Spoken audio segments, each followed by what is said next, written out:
Hello students. आज हम लोग देखने वाले हैं फिर से एक बार एक नया सेट इंग्लिश का। तो चलिए शुरू करते हैं। First question. इससे पहले कि आप लोग शुरू करें, अगर आपने अभी तक सब्सक्राइब नहीं किया तो एक बार सब्सक्राइब कर लीजिएगा चैनल को, और वीडियो को लाइक करना ना भूलें अगर पसंद आए तो।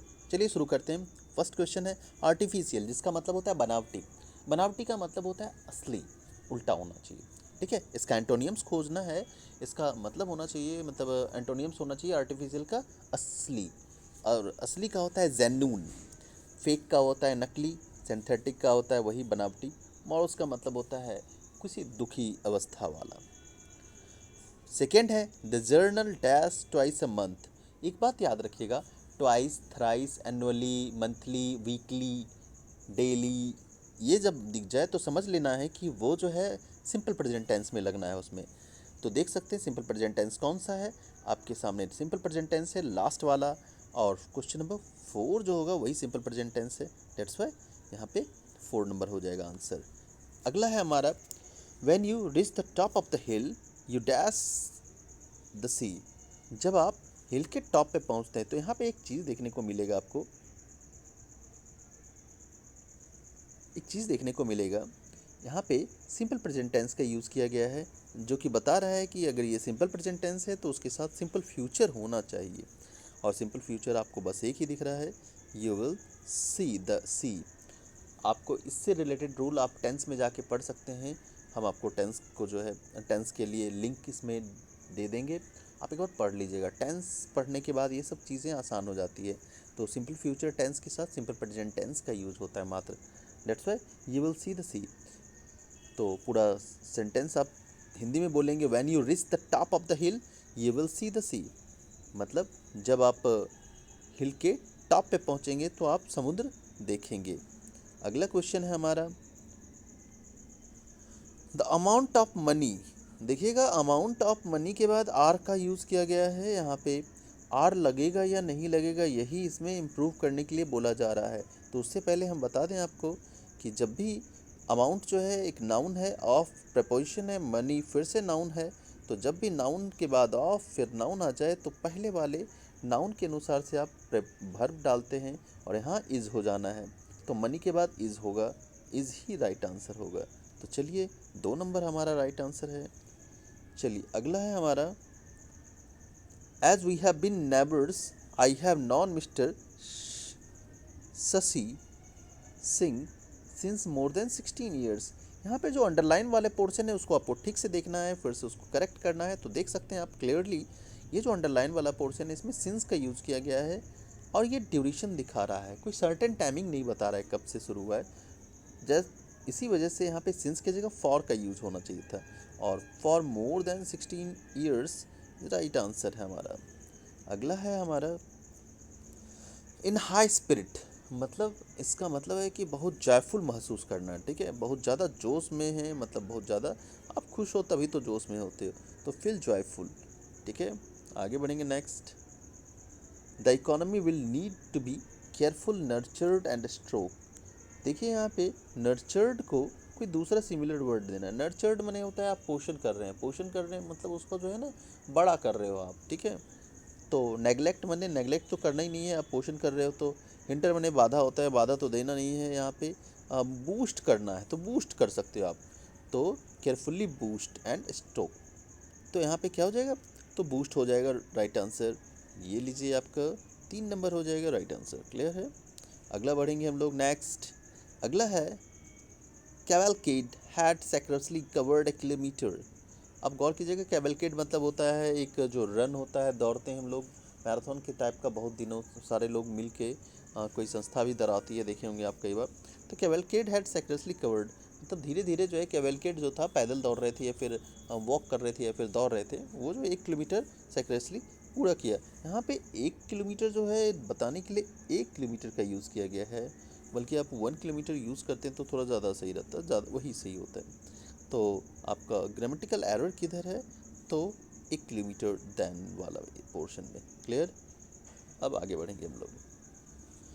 यहाँ पे गुलिबल यूज़ किया गया है। गुलिबल का मतलब क्या होता है, गुलिबल उसको कहते हैं जो कि एकदम प्यारा सा होता है जो कि जिसको बेवकूफ़ बनाया जा सकता है वो गुलिबल कहे जाते हैं।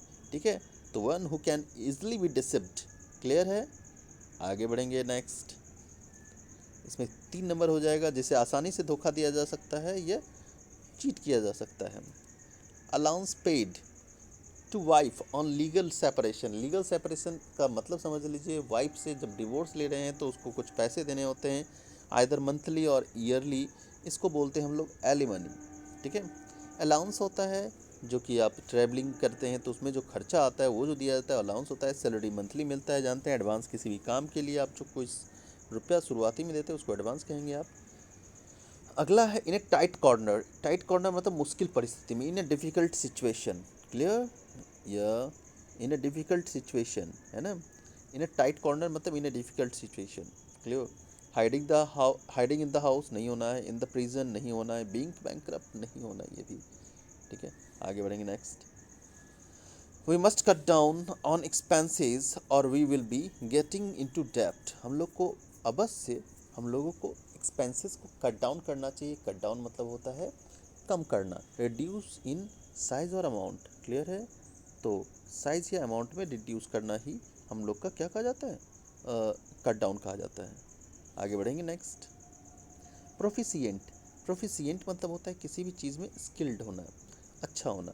साइनोनियम से पर्यायवाची है, तो आपके सामने एक तो सबसे ऊपर में ही दिख रहा है स्किल्ड। स्किल्ड एकदम सही है। ठीक है, आगे देखेंगे हम लोग नेक्स्ट। अगला है our English teacher dash all the books last Friday, है ना। हमारे इंग्लिश टीचर ने सारे के सारे बुक्स क्या किए, लास्ट फ्राइडे को क्या किया है यहाँ पे। तो यहाँ पे करेक्ट ऑप्शन दिया गया है, और आपके सामने एक लास्ट फ्राइडे वर्ड भी है। लास्ट फ्राइडे मतलब क्या कि बीता हुआ समय, ये सिंपल पास्ट बताना चाहिए। Last Sunday, last Monday, last day वगैरह सब पास्ट टेंस, सिंपल पास्ट में बताता है। बताइए कौन सा होगा।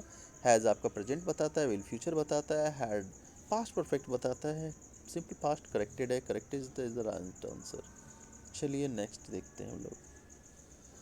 There is a heavy demand. देखिएगा यहाँ पे ऑप्शंस के अनुसार से हम लोग डिमांड फॉर देते हैं। ठीक है, कई जगह लेकिन डिमांड ऑफ भी देखने को मिलता है, लेकिन यहाँ पे ऑप्शंस आपके सामने अगर ऐसा आ जाए तो फॉर भी हम लगा सकते हैं। ठीक है, डिमांड फॉर दीज गुड्स। ठीक है, और यहाँ पे फॉर ही होगा, गुड्स के डिमांड के लिए बात कर रहा है। ठीक है, तो है ना, आप demand for these goods, demand on these goods नहीं होता है, इन दीज गुड्स नहीं होगा, बिटवीन तो होना ही नहीं है। चलिए नेक्स्ट आगे देखा जाए। इसमें Sarah and Harriet dash at 10 o'clock on Tuesday. Sarah और जो और हरित से थे 10 बजे, है ना, डैश किए हैं। अब देखिएगा एट 10 o'clock ऑन ट्यूसडे, मंगलवार को वो मिल रहे हैं। एक्चुअली आप ऐसा बोलते हो, दैट्स वाई, तो आर मीटिंग हो जाना है। क्लियर है, भविष्य बताने के लिए प्रेजेंट कॉन्टिन्यूअस टेंस से आप भविष्य बताते हो, ये भविष्य बताया गया है। अगला है excellence can not be achieved so easily. Excellence होता क्या है, प्रकाष्ठा। प्रकाष्ठा यहाँ पे संज्ञा को बता रहा है, देख सकते हैं क्रिया के पहले भी प्रयोग किया गया, कैन नॉट के पहले, ये मतलब ये संज्ञा की तरफ प्रयोग किया गया है, इसी वजह से ये हो गया हमारा नाउन। ठीक है, और वर्ब है, सब्जेक्ट है, तो सब्जेक्ट है या तो संज्ञा होगा या तो सर्वनाम होगा। चलिए बढ़ते हैं आगे हम लोग। Shyam left his house on time yet he missed his train.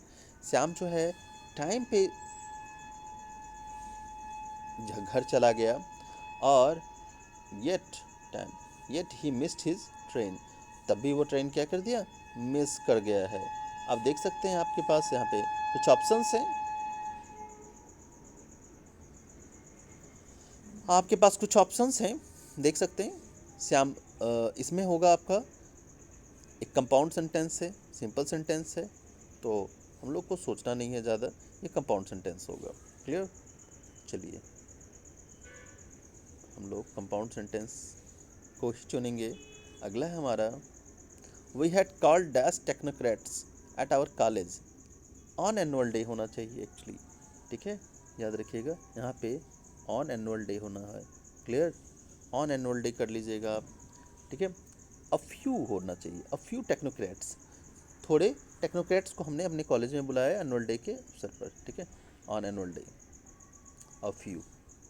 Few का मतलब होता है नहीं के बराबर, और आदमी को मच में तो हम नहीं नाप सकते, और लिटिल में। That's why a few is the right answer. Blame मतलब होता है क्या? ब्लेम का मतलब होता है आरोप लगाना, ठीक है। आप आरोप लगाते हो, आरोप लगाने का क्या है उल्टा? प्रशंसा करना, ऑब्वियस, ठीक है। तो praise is the right answer, antonym से ही तो निकालना था, ठीक है।